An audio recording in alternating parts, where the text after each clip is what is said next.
C'est toujours un plaisir pour moi de vous présenter cette émission Cartes sur table. En tout cas, mesdames, messieurs, bienvenue dans cette émission que vous aimez tant, que vous appréciez tant. Aujourd'hui, nous allons parler de la doctrine. La doctrine, alors, est-ce l'ensemble de principes mis en place simplement pour réguler la marche des chrétiens? En tout cas, la question reste posée, mais avec moi, j'ai avec moi le pasteur Eric Bakatou. Il est pasteur titulaire à l'église Cité Bethel. Ici, nous sommes à Kimbangu, dans la commune de Kalamon, avec qui nous allons développer autour de ces sujets qui semblent être assez vastes et larges. Et voilà, pasteur Eric Bakatou, je vous dis déjà bonjour et bienvenue dans cette émission. Merci, merci ma soeur. Nous sommes aussi heureux de vous voir aujourd'hui chez nous dans notre église. D'accord. Nous parlons de la doctrine. Nous parlons de la doctrine. Alors, étant pasteur ici à l'église Cité Bethel, pouvez-vous nous dire, d'après vous ou d'après les Écritures bien sûr, c'est quoi la doctrine? Une bonne question. Parlant de la doctrine, il faudra qu'on explique les choses telles que la Bible les explique aussi. Quand on parle de la doctrine tout court, il y a aussi une définition à ça. Mais quand on parle de la doctrine de l'Église, alors c'est par là que je vous demande si vous pouvez encore éclaircir votre question.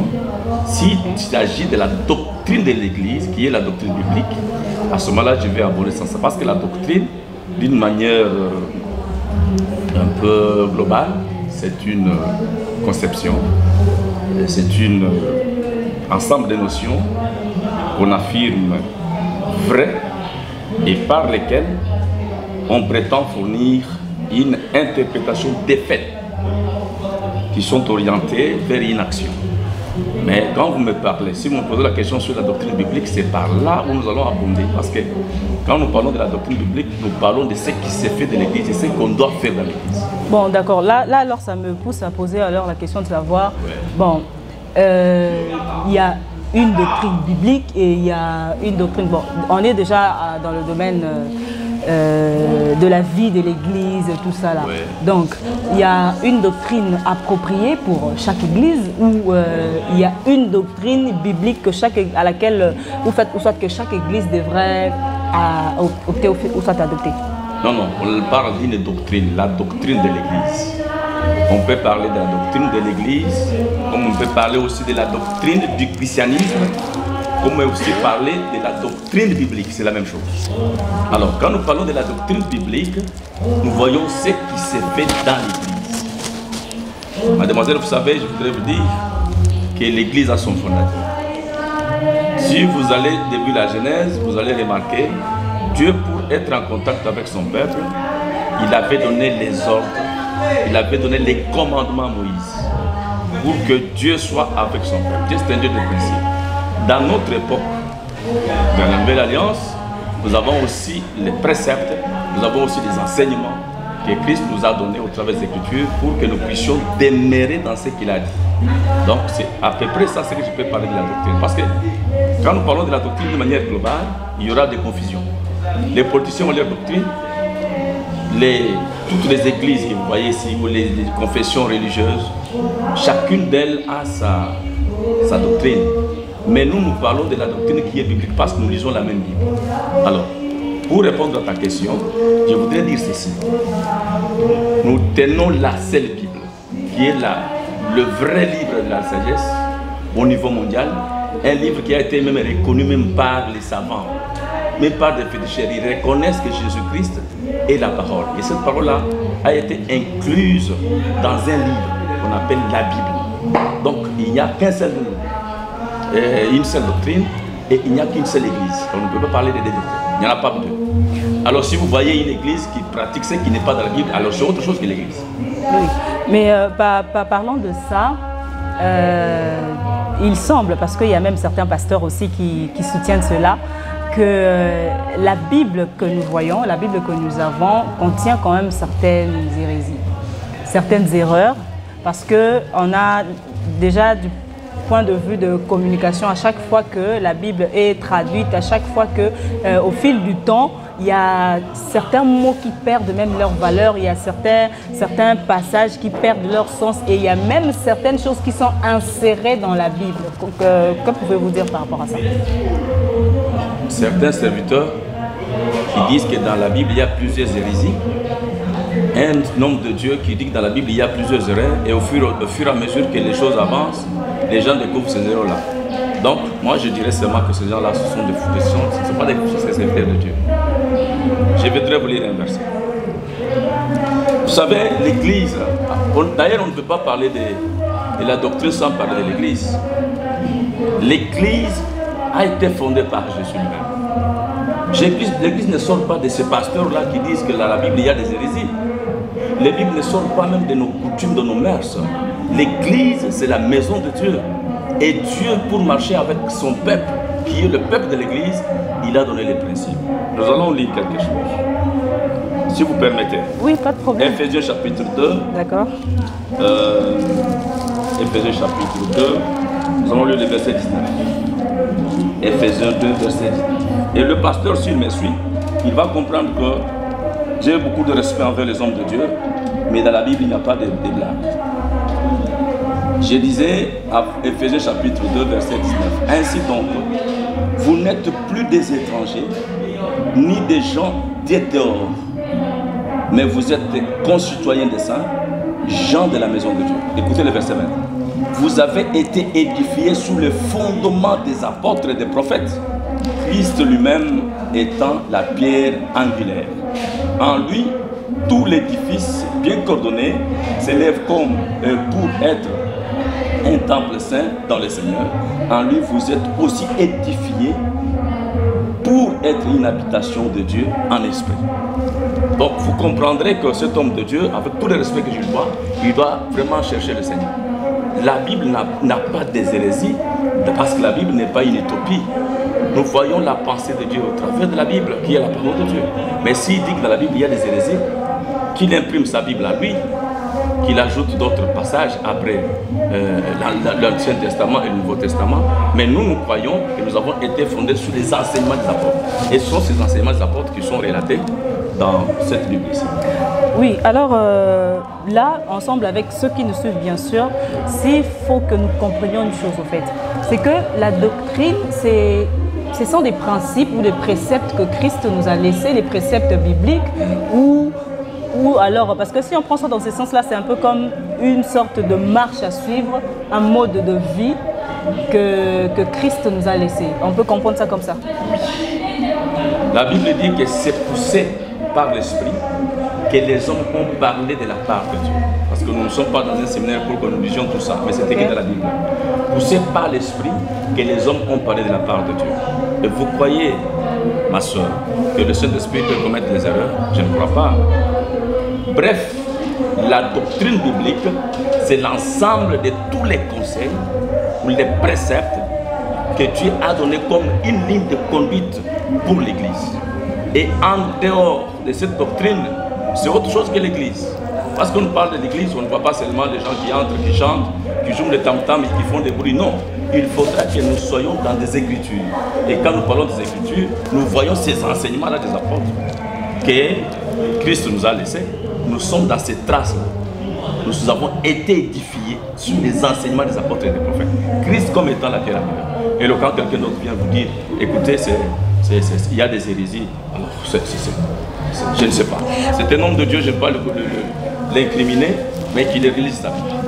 Oui, mais actuellement, nous assistons quand même, nous voyons, nous remarquons que, surtout dans le domaine des églises, dans le monde des églises, la plupart des fidèles ou voire même des pasteurs ont l'habitude de dire, bon, chez nous, en disant chez nous, ils font beaucoup plus allusion à leur doctrine.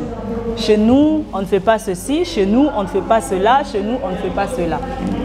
Étant pasteur, bien sûr, comment vous pouvez justifier cela? Bon, moi je ne veux pas condamner ces langages-là, Parce que nous avons, par exemple, ici, vous êtes à Bethel. En face de nous, il y a une autre église. En dehors de chez nous, ici, il y a d'autres églises. Et quand quelqu'un parle de chez nous d'une manière vulgaire, ça peut s'interpréter. Mais quand il faut revenir dans la Bible, chez nous, c'est dans notre église. Vous voyez? Parce que même les catholiques et d'autres églises, ils ne peuvent pas citer ici, quand chaque membre de cette église se lève pour aller, il dit je vais chez nous. Ça, on ne peut pas les éliminer. Mais un homme de Dieu doit toujours apprendre aux fidèles à comprendre que chez nous, nous qui avons cru au Seigneur, nous qui l'avons accepté comme Seigneur et Sauveur, chez nous, c'est là où la parole est prêchée. Parce que Dieu n'est pas un vagabond. Parce qu'il y a des gens qui disent que Dieu est partout. Dieu n'est pas un vagabond, Dieu est dans sa parole. Vous pouvez aller dans une église, vous trouverez beaucoup de membres, beaucoup de chaises, il y a des instruments sophistiqués, il y a des chantres terribles, avec beaucoup de grâce, mais Dieu n'est pas là. Donc chez nous, selon nous, la parole de Dieu, nous voyons que chez nous, c'est là où la parole est prêchée. D'accord. Ok, on peut comprendre ça comme ça. Chez nous, c'est là où Dieu est. Chez nous, c'est là où Dans Dieu d'autres termes, chez nous, c'est là où la doctrine biblique est prêchée et acceptée par les fidèles. Ok. Bon, si nous pouvons aller un peu plus en profondeur, parce que vu que nous sommes ici à l'église Cité Bethel, et l'église Cité Bethel, c'est vrai, par rapport au jugement des autres, certains ont l'habitude de dire voilà, l'église Cité Bethel a sa doctrine, et d'après la doctrine de l'église Cité Bethel, bon, il y a déjà la femme qui pose vraiment un problème. Alors, on est également au mois de mars. Vous êtes journaliste, vous devez être clair. Oui, je vais atterrir là-bas. Oui, j'atterris là-bas. Ouais. Nous sommes au mois de mars, ouais. Le mois où toutes les pensées et les réflexions sont centrées sur la femme. Alors, avant toute chose, j'aimerais d'abord savoir, à l'église Cité Bethel, où est la place de la femme? Ah, une bonne question. Ah, que Dieu te bénisse. Nous, à la Cité Bethel, nous respectons la femme. Parce que la femme a une capacité que Dieu lui a donnée. La femme est un être créé par Dieu. Et tout en étant dans l'église, elle a des capacités. Dieu lui a donné les atouts pour faire sortir la grâce qu'elle a mise à elle. Toujours dans le cadre de la doctrine biblique, nous sommes de ceux qui croient que la femme a sa place. Nous avons dit à la femme, nous t'interdisons à œuvrer dans 2 places, ou 3 places si vous permettez. La femme ne peut pas prendre l'autorité sur son mari à la maison. C'est l'homme qui est le chef. Okay. La deuxième chose, la deuxième place de la femme peut prendre l'autorité à l'homme au travail. Moi je suis pasteur, ma femme est ingénieure et je suis technicien à 2. Ma femme est un ingénieur, je suis dans une société avec elle, je peux être son célibataire. Oui, mais quand nous terminons le travail, nous rentrons à la maison, tout s'arrête là-bas. Je deviens chef. C'est comme ce que nous prêchons à l'église de Bethel. À la parole, nous sommes de ceux qui croient que l'Éternel dit que la femme reste dans ce que Dieu lui a donné. La parole, c'est un ministère d'autorité. Parce que, madame, vous savez, je voudrais vous dire une chose. Il y a des gens, dans leur manière d'enseigner la parole de Dieu, ils veulent aider Dieu. C'est comme Dieu, comme si Dieu, quand il a révélé ses enseignements, il a manqué la capacité pour donner aux gens ce qui était caché. D'ailleurs, la Bible dit, ce qui est caché est à Dieu, révélé à nous. La Bible dit que la femme reste en silence dans l'assemblée des saints. Vous allez changer ça. Quand vous allez me dire, par exemple, non, écoutez, la Bible dit que dans le dernier temps, Dieu va répandre son esprit sur toute chair. Mais ça, ce sont des hérésies. Mais sur toute chair, ça ne signifie pas que biblique. la femme... Écoutez, oui, bien, c'est biblique. Mais il faudra, quand vous lisez la Bible, que vous soyez dans le contexte biblique. Quand vous dites, par exemple, que la Bible, vers la fin, Dieu va répandre son esprit toute chair, c'est-à-dire que les femmes peuvent devenir des apôtres, les femmes peuvent devenir des évangélistes, des docteurs, des prophètes, tout. Ça, nous allons dire non parce que ce n'est pas écrit. Parce que quand nous lisons la Bible, selon ce que je venais de dire tout à l'heure, la femme a sa place. La femme peut travailler dans la prophétie, comme don. C'est par là que je vous dis que dans notre église, nous valorisons la femme. Déjà le 8 ici, à 10h, nous serons ici. Si tu as le temps, tu peux venir. Vous allez voir comment nous allons honorer nos femmes, nos mamans ici. La deuxième chose, la femme peut être diaconesse dans l'église. Ce n'est pas un travail de Dieu. La femme peut être dans la chorale. Ce n'est pas un travail de Dieu. La femme peut jouer à la guitare, elle peut jouer au sambi, elle peut jouer tout, elle peut le faire. Mais prendre la parole pendant que les hommes sont là, Dieu interdit, nous sommes dans ce que Dieu dit.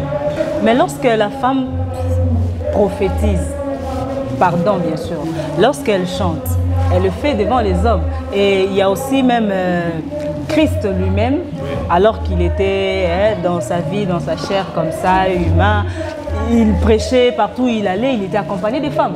Et d'ailleurs même la résurrection, la résurrection, donc c'était les femmes qui ont été informées, qui sont allées informer les apôtres. C'est ça, c'était les femmes qui ont été mises au courant bien avant. Donc je ne vois pas qu'est-ce que l'homme a et que la femme n'a pas qui puisse l'empêcher à parler de Dieu, à prêcher, à exercer le ministère. On n'interdit pas à la femme de parler de Dieu. Oui, à exercer le ministère. Quel ministère? Bon, il y a l'apostolat, il y a l'évangélisation, le doctorat, l'enseignement, le pastorat. Vous risquez de m'amener dans un autre enseignement. Vous savez, concernant les ministères, il y a des ministères d'autorité dans l'Église. Okay. Il y en a 5. Oui, papa, que pouvez-vous nous dire par rapport à toutes ces femmes-là qui accompagnaient Jésus pendant qu'il était encore sur terre dans sa mission? Oui, merci beaucoup pour la question. Vous savez que je disais que beaucoup de gens cherchent à aider Dieu dans cette matière. À l'époque de Jésus, avec les apôtres, il y avait aussi les disciples. Par exemple, Marie de Magdala, Marie, mère de Jésus, qui sont allées témoigner. La résurrection de Jésus, toutes ces femmes étaient des disciples, pas des apôtres. Jésus avait des apôtres. Les apôtres sont connus. La Bible est en train d'énumérer les noms de ces apôtres. Donc quand les gens me disent que non, parce que le Saint-Esprit est venu, les choses doivent être revues, ou on doit revoir la parole de Dieu. Non, la Bible dit que toute parole est inspirée. Quand quelque chose qui est inspiré, on ne peut pas y ajouter quelque chose encore d'autre. Si vous lisez dans la Bible, vous allez voir dans 1 Timothée chapitre 2, si vous continuez du premier verset au verset 15, je vous lis quelque part. Ce n'est pas un séminaire, parce qu'il faudrait quand même que nous puissions éclairer nos bien-aimés qui nous suivent. Au verset 10, on dit ceci. Non, 9 d'abord. Il dit, je veux aussi que les femmes vêtues d'une manière décente, avec pudeur et modestie, ne séparent ni de tresses, ni d'or, ni de perles, ni d'habits somptueux, mais qu'elles séparent des bonnes œuvres, comme il convient à des femmes qui font profession de servir Dieu. Que la femme écoute l'instruction en silence, avec une entière soumission. Je ne permets pas à la femme d'enseigner ni de prendre de l'autorité sur l'homme, mais elle doit demeurer dans l'islam. Est-ce que c'est nous qui avons écrit? Oui, papa. En fait, c'est vrai que vous avez lu ça. Est-ce qu'il y a quelque chose à corriger? Si il faut la corriger, on enlève cette feuille. Mais moi, je me pose la question et je vous la pose afin que ceux qui nous suivent également soient aussi éclairés. Parce que c'est ça le but aussi. Parce que nous tendons vraiment vers la fin. La technique nous pose un peu de problème. Alors, ces femmes-là qui exercent des ministères aujourd'hui et qui sont aussi un canal de bénédiction pour plusieurs. Au travers de ces femmes, il y a plusieurs qui donnent leur vie au Seigneur, il y a plusieurs qui reçoivent Jésus, plusieurs qui sont bénis et qui témoignent. Quel est leur sort? Et quel sera alors aussi le sort d'après cette parole, d'après cette portion de l'Écriture, quel sera alors le sort également de ces fidèles qui ont reçu Jésus au travers de ces femmes? Merci beaucoup. Vous savez qu'à la fin de tout ce que nous faisons ici, il y a un jour que nous appelons le jour du Seigneur. Le jour où chacun de nous comparaîtra devant le Seigneur. Donc, est-ce que dans l'église, la place qu'il faut donner à la femme? Moi, j'aime beaucoup la maman. Nous venons de la maman. La maman a, par exemple, regardez dans nos églises, qui sont nombreuses, ce sont les mamans. Les mamans ont leur grâce. Donc, il n'est pas dit que la maman soit seulement la parole. Alors, pour revenir à ta question, les miracles, vous savez, Dieu peut utiliser n'importe qui pour faire les miracles.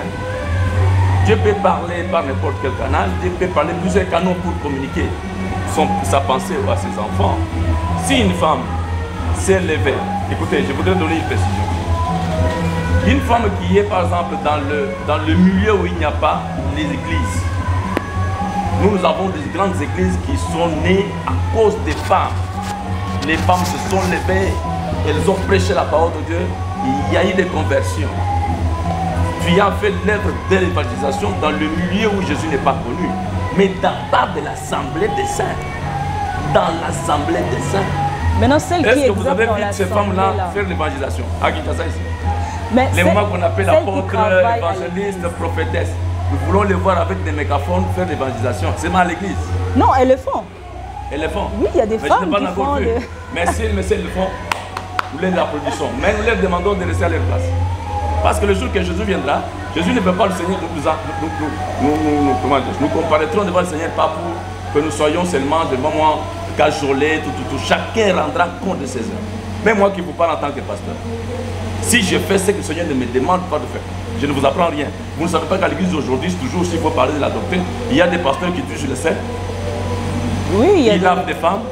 Et ces églises, ça sont pleines de gens.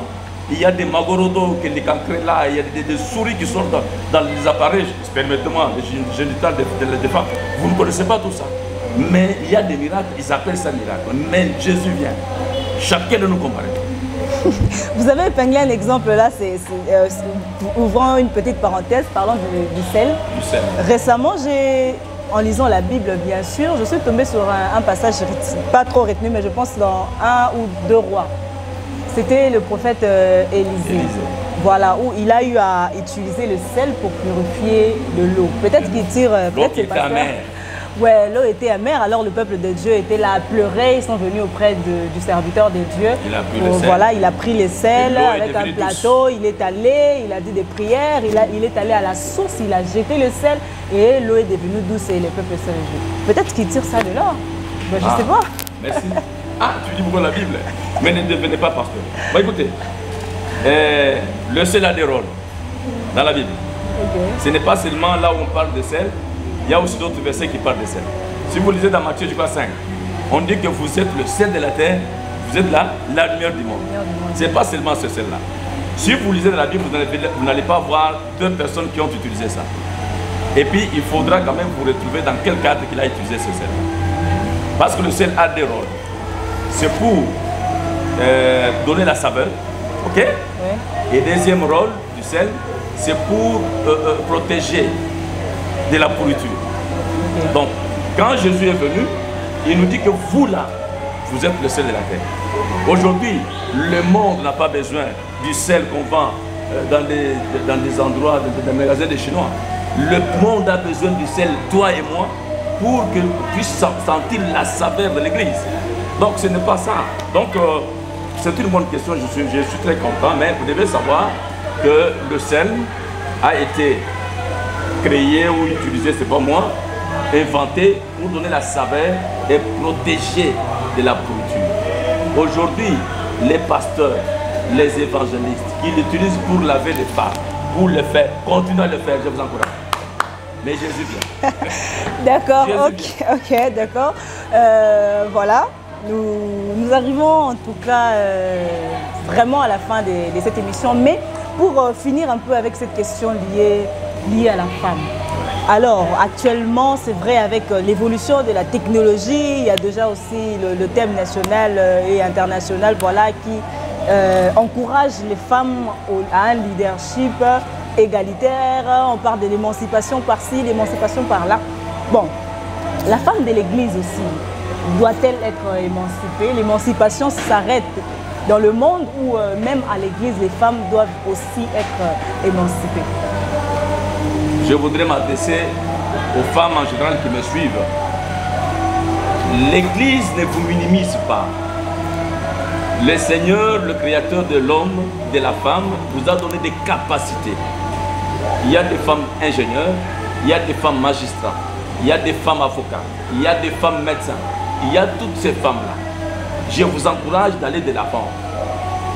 On ne vous interdit pas de servir, je ne sais pas moi, l'Église ou de servir la nation. Nous avons à l'Assemblée nationale des femmes. Ils sont là. Ils le font bien. C'est une bonne chose. Nous voudrions seulement que les gens comprennent que nous ne voulons pas faire introduire les hérésies dans la parole de Dieu. La femme de l'Église, tu te sens capable. Tu es capable d'aller au Parlement, tu es capable d'aller, je ne sais où, allez-y. Le Seigneur vous interdit seulement de prendre la parole à l'Église. L'Église, laissez-nous. Voilà, voilà, c'est la carte sur table. Hein. C'est ce que j'aime, c'est ce que vous aimez en tout cas, parce que dans cette émission, on met tout sur la table. Hein. On parle de tout et de tout, pourvu que une âme, pourvu que quelqu'un soit éclairé, pourvu que quelqu'un ait des éclaircissements. Alors, en tout cas, la matière est tellement vaste, il y a tellement de choses à dire, mais et la technique et le temps nous fait défaut. Nous allons revenir encore chez vous, pasteur, pour développer encore et encore sur ces sujets. Alors, sinon, merci à vous de nous avoir reçus, en tout cas, de nous donner ce temps précieux au cours de cette émission pour partager, en tout cas, cette connaissance que vous avez au peuple de Dieu. Merci infiniment. Moi, je vous remercie de tout cœur aussi, mais je demande au moment d'être à leur place. Elles ont été prises ici. Donc, nous vous aimons beaucoup. Soyez à votre place. Dieu vous bénira. Allez à l'Assemblée nationale, partout. Devenez le président de la République. Mais à l'église, une heure seulement laissée aux hommes. Dieu vous bénisse. D'accord. En tout cas, merci à vous qui nous avez suivis de